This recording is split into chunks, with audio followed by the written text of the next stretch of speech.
So we know that Iliad was written by Homer, right? A blind guy. He wrote that there are 14,000 horses. But since we know that he could not have seen it for himself, we believe that there's some sort of um, historical, storytelling going on there. Would you say? But nowadays, all the scriptures, religious scriptures, are taken as gospel. So should we also believe that there is myth making in Ramayana, in Mahabharata, and that taking them as gospel rather than just work of literature is wrong? I don't see anybody taking Ramayana and Mahabharata as a gospel. There are certain factions which are… No. They cannot, because they'll get freaked out with confusion. Because there are all kinds of people in Mahabharata, the best sort of man, the worst sort of man, in between every kind of man and woman. Is there over 100,000 characters? How can you make a gospel out of it? So you said storytelling. I don't know if you've seen the byline of Youth and Truth, not the seriousness of gospel, but the playfulness of gossip, because gossip has always been reliable.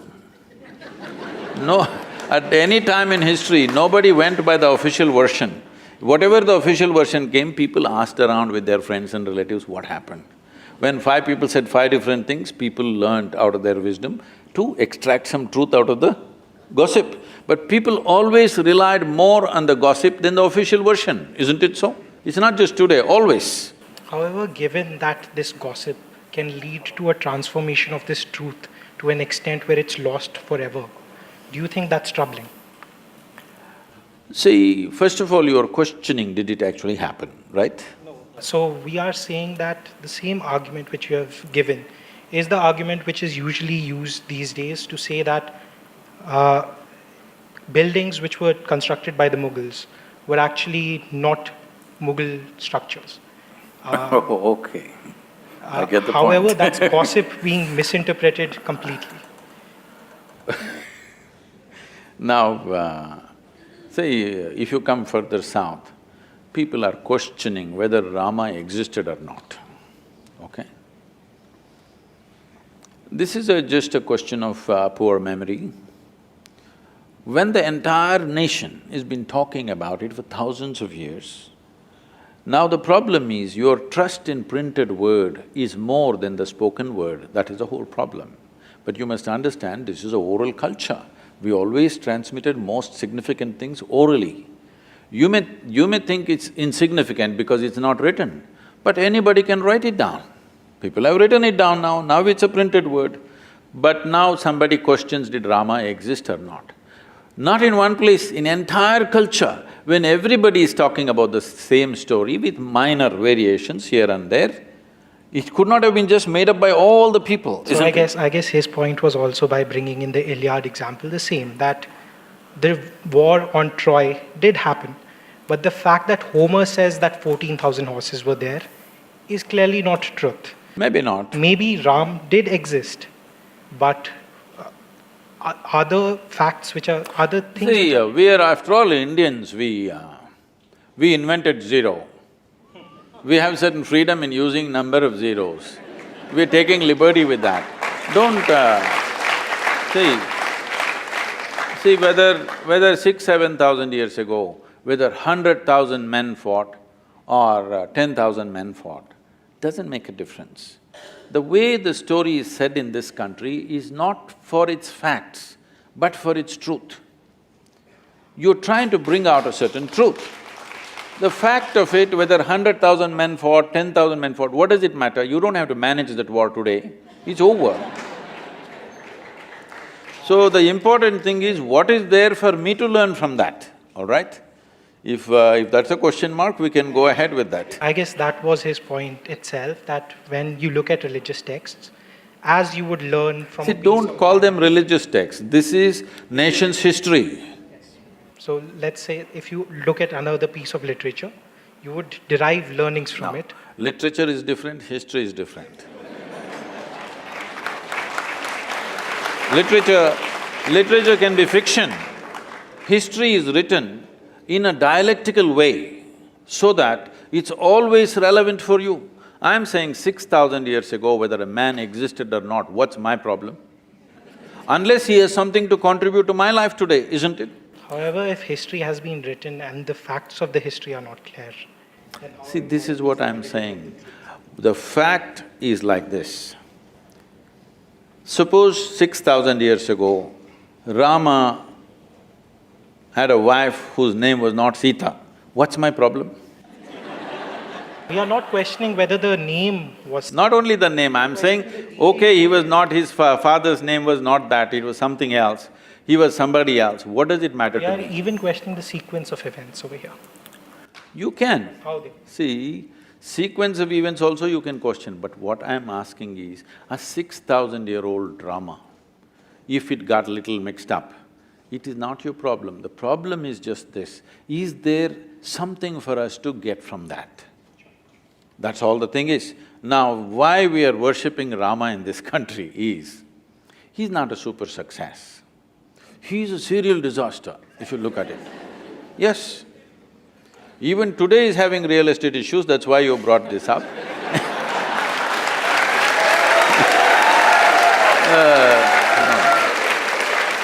But it is not today alone, it's not today alone. Right from the beginning of his life, he is in trouble and trouble and trouble and trouble.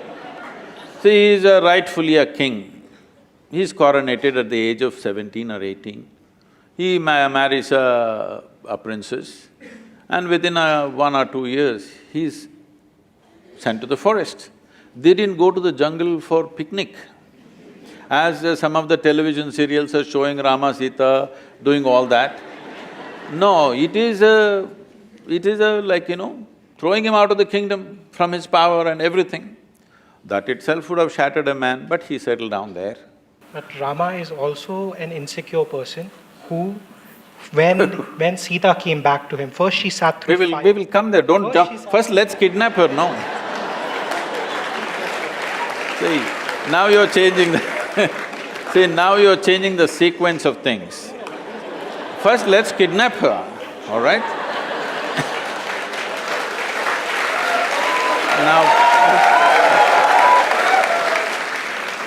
Now, the Sri Lankan people come and kidnap his wife and go away. After all, he is a king. If somebody steals his wife and takes her away some 3,000 kilometers down south, there's no GPS to even find out where is Sri Lanka, all right?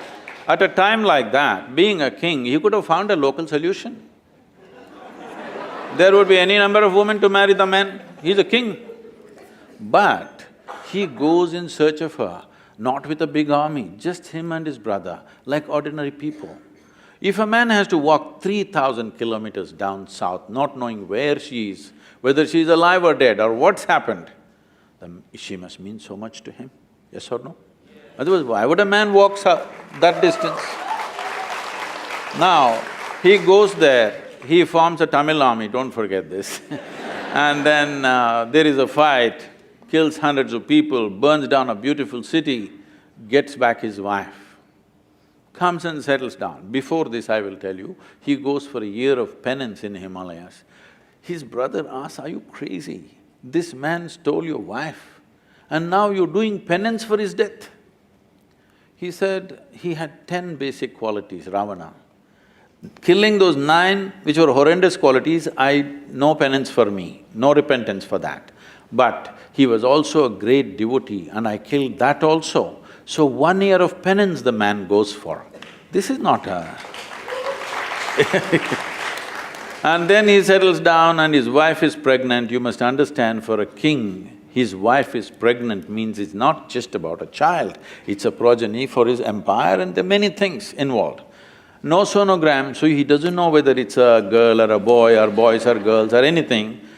But once again a political situation evolves where he has to send his wife to the forest, which you are saying is insecurity. Not that part. So we can even begin from the first point in which, after he rescues Sita, Sita has to sit through a fire to prove that she is pure. For whom? So that other people will accept her. Because Rama cared about how people saw him. Rama, when he came back, a random dhobi in your kingdom said that, Sita, I am not like Ram who will keep a woman in my house, who might have a child which is not mine. for this, Rama sends away Sita again to the forest. That is the insecurity you're talking about. At any point, Rama wanted his people to love him. No, let's come to this properly. Today in our country, there are many kinds of things. I'm asking you, do you want a leader for this nation who puts the people of this nation above his own family and his personal love? I'm asking you. Or do you want a Dhritarashtra, at any cost my son?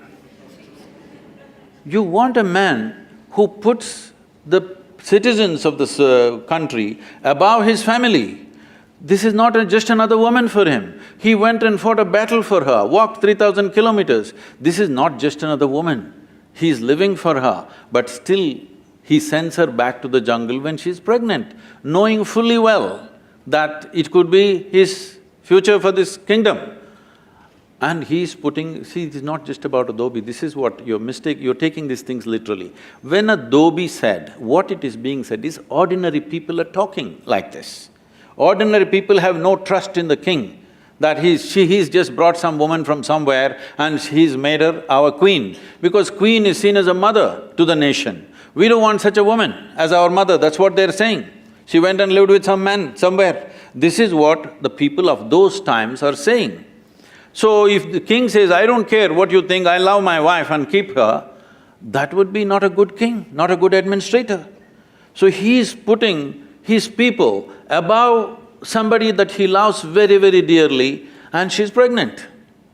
It's not a small thing for him, it means a world. But still, he sends her to the jungle. This should be bowed down to, this is why we bow down to the man.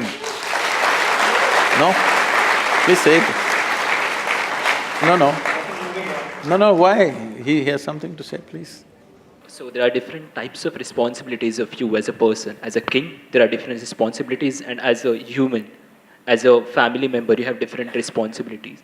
Now you can't just throw away your wife and send her to a jungle. It's like just objectifying her. It's not treating her like another human who's pregnant, who'll need different things and have promised her different things.